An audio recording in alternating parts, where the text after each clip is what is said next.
नवरात्रि में नवमी के दिन गरबे में गया वो, उसको लगा कि 3 बज गई है, 4 बज गई है।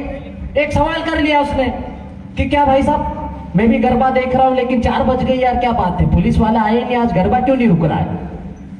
तो यहाँ के गरबा पंडाल के लोगों ने उसे फुटबॉल की तरह मारा। एक आदमी को देख के साला लिच्चर, गवार, भेड़िए साले इस तरह से अकायराना हरकत करते हैं, फुटबॉल की तरह हमारे एक भाई को मारा, शेर आदमी को, उस आदमी को मारा जो काम सरकार को करना चाहिए था, भीड़ी भाषा का प्रमोट करना चाहिए था, आदिवासी संस्कृति सभ्यता परंपरा को प्रमोट करने का काम भारत सरकार को भी है, राज्य सरकार को भी है। ये 244(1) है, ये 13(3) का 1 लागू होता है।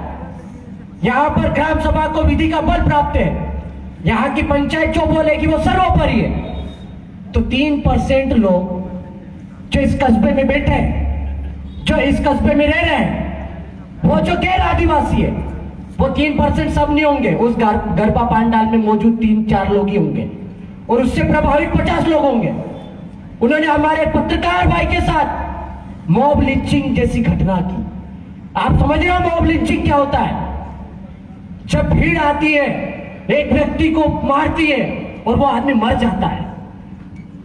आपने देखा है चित्तौड़गढ़ में हमारे आदिवासी भील, वो भी झाबुआ के ही थे, 2 भाइयों के साथ में ऐसी मारपीट की थी जिन्होंने गाय और बैल के बीच में फर्क नहीं मालूम, उन्होंने बैल को लाने वाले हमारे आदिवासी भील भाई को मारा। एक की मृत्यु हो गई, एक आज भी अस्पताल में भर्ती है।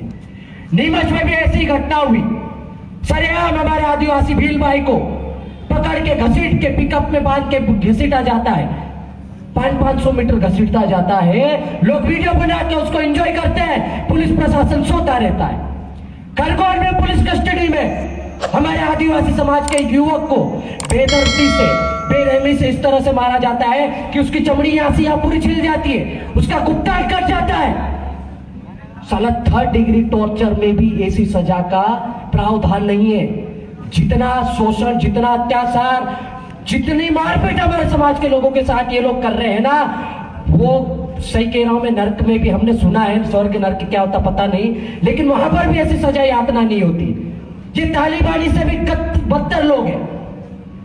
देश में देशद्रोही का जो कानून लागू किया गया था वो इन गद्दारों के लिए था, लेकिन एक चूते आदमी बोलता है, बोले कि जयस नक्सली, जयस विदेशी फंडिंग से आता है कि क्या होता फलाना ढिमका होता है, ये देशद्रोही है। अरे भाई, सरकार तुम्हारी, एजेंसियां तुम्हारे हाथ में, ये IBCID भैया कितने कैमरे, थोड़ा अच्छे से दिखा देना। ये नितेश लावाई बोल रहा है, दिल खोल के बोल रहा है, अभी मेरे पास खोने के लिए कुछ बचा नहीं। मेरे को जितना खोना था मैंने खो दिया, कुछ नहीं बचा, जान बची हो वो लेना तो ले लेना। तो तुम्हारे पास एजेंसियां है, हमारा एक अकाउंट यहां से भी सब सार्वजनिक करके बता दो किसके अकाउंट में अमेरिका से पैसा आया। अरे जॉर्ज बाइडेन से मिलने तुम जाते हो, चाइना तुम जाते हो, पाकिस्तान में बिरयानी खाने तुम जाते हो, हम जाते हैं क्या? हमारे लोग बड़ी बड़ी मुश्किल से 5-5, 10-10 रुपए इकट्ठा करके यहाँ तक आते हैं और हमारे समाज के खिलाफ हो रहे हैं अत्याचार, शोषण के खिलाफ अपनी आवाज बुलंद करते हैं। एक FIR आई है मेरे पास मेघनगर की। मेघनगर में एक FIR कराने के लिए हमारे लोग गए।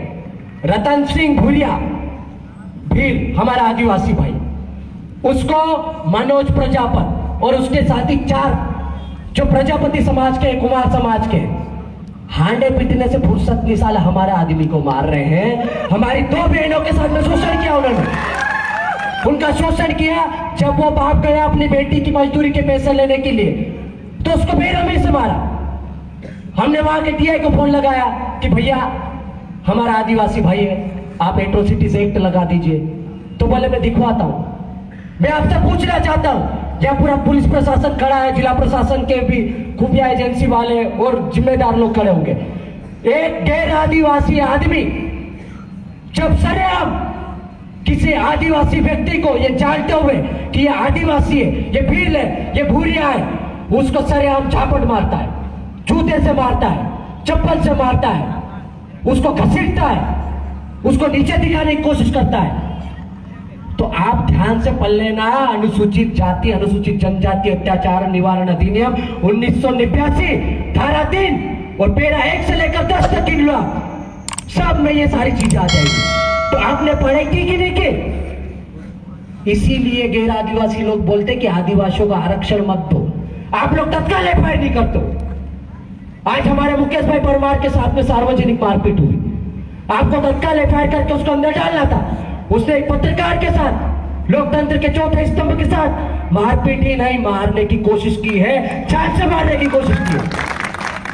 307 आईपीसी की धारा 307 उस पर लगनी चाहिए थी, और मर जाता तो 302 भी लगानी पड़ती आपको। 197 आपने बिना परमिशन के लोगों को इकट्ठा भी किया, मॉब लिंचिंग की, मारा। 199 क्या कर रहे हो आप? 323 34 लगा के फ्री कर रहे हो आदमी को। जो आरोपी था, जो दोषी था, वो सरेआम घूम रहा है, और आपकी इसी कायराना हरकत की वजह से हमारे इतने लोगों को यहाँ आना पड़ रहा है। क्या जरूरत है हमको 200 300 500 किलोमीटर 50 किलोमीटर से आके हमारे हक आवाज, ये हमारे आवाज को बुलंद करने का? आपकी नाकामी है इस प्रशासन की, और आप किसके डर से ये नौकरी कर रहे हो मुझे समझ में नहीं आ रहा है। हम तो इस्तीफा जेब में लेके घूम रहे आजकल, वो भी नहीं ले रहे सरकार वाले। जितना डरोगे उतना डराया जाएगा, जितना सहोगे उतना सहना पड़ेगा। टंटा भील को याद करो, बिरसा मुंडा को याद करो, ख्वाजा नायक को याद करो, और नहीं तो ज्यादा दूर नहीं, ये हमारे शहीद चंद्रशेखर आजाद को याद कर लो। अरे 25-30 साल की उम्र में हमारे जवानों ने शहीद हो गए यार, चमड़िया उधर वाली, लेकिन वो लीडर तुम्हारे काले, ये जो गोरे अंग्रेज थे, उनसे लड़े हो।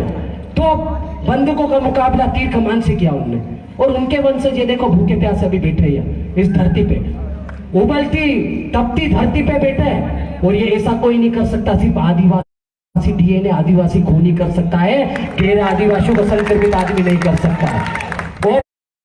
और यहाँ के जो लोगों ने इस तरह की घटना की, घटना को अंजाम दिया है, वारदात को अंजाम दिया है, मैं इस मंच के माध्यम से खुली चुनौती दे रहा हूं, और मध्य प्रदेश सरकार भी इस चीज को अच्छे से रिकॉर्ड करके रख ले। आप भले हमारा इस्तीफा ना लो, लेकिन हम इतने लड़कों को खड़ा कर देंगे कि बिना इस्तीफा के आपकी सरकार को जोबड़ में भी गिरा देंगे और मध्य प्रदेश में भी गिरा देंगे।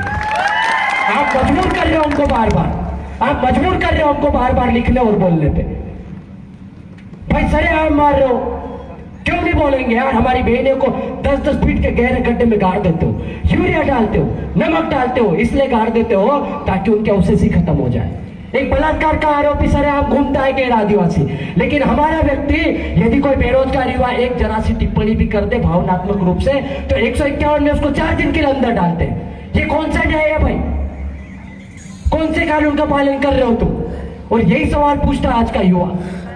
तुम ये आवाज को दबा नहीं सकते, और जितना दबाओगे, मैं पहले भी बोल चुका हूं, लिख चुका हूं, न्यूटन के नियम को पढ़ने की जरूरत है शासन प्रशासन को। आप जिस चीज को जितना दबाओगे वो उतनी तेज रफ्तार से बाहर निकलेगी, और ये खुला चैलेंज है। अब ये क्रांति रुकने वाली नहीं है। ये टंटा को पढ़ चुके, ये बिरसा को पढ़ चुके हैं, ये लोग अब रुकने वाले नहीं है। ये सर कटा देंगे, लेकिन जुल्म और शोषण के खिलाफ हमेशा अपनी आवाज बुलंद करेंगे। तो हम यहाँ भाषण देने नहीं आए, हमारे कुछ साथियों ने बोला भी है, बातें बहुत सारी है, लेकिन शासन प्रशासन यदि अपनी जिम्मेदारी का ईमानदारी से निर्वहन कर लेगा, तो मुझे ऐसा लगता है कि आपको भी कल कोई डंडे मारेगा ना, तो हमारे जैसे लोगों को आने की जरूरत नहीं पड़ेगी, आप खुद सक्षम हो जाओगे। और आप जब तक रिश्वतखोरी करोगे, आप जब तक बेईमानी की नौकरी करोगे, आपको भी वो गैर आदिवासी दबा के रखेगा। ये 2.5-3% लोग इकट्ठे हैं। अरे तुम 1 दिन नहीं, 2 दिन नहीं, साल भर दुकान बंद रखो, 10 साल रखो, हमारा क्या जा रहा भाई? दुकान तुम्हारी, पैसा तुम्हारा, शटर तुम्हारा। हम तो वो लोग हैं जब इस देश में अन्न निर्माण को अच्छे से लोगों ने नहीं जाना था, इस देश में जब साइंटिफिक थ्योरी नहीं आई थी, इस देश में जब आपने एल्कोहल का नाम नहीं सुना था, उस समय भाप आसवन विधि के द्वारा जो देसी कच्ची दारू बनाने का रिकॉर्ड है ना, ये बनाना आदिवासियों ने सिखाया है। महुआ से रोटी बना के खाना आदिवासियों ने सिखाया है। आज भी छत्तीसगढ़ झारखंड में देख लो, हमारे लोग वैसे जिंदा रह सकता है। तुम संभाल लो, तुम्हारी धो लो, अभी भी समय है।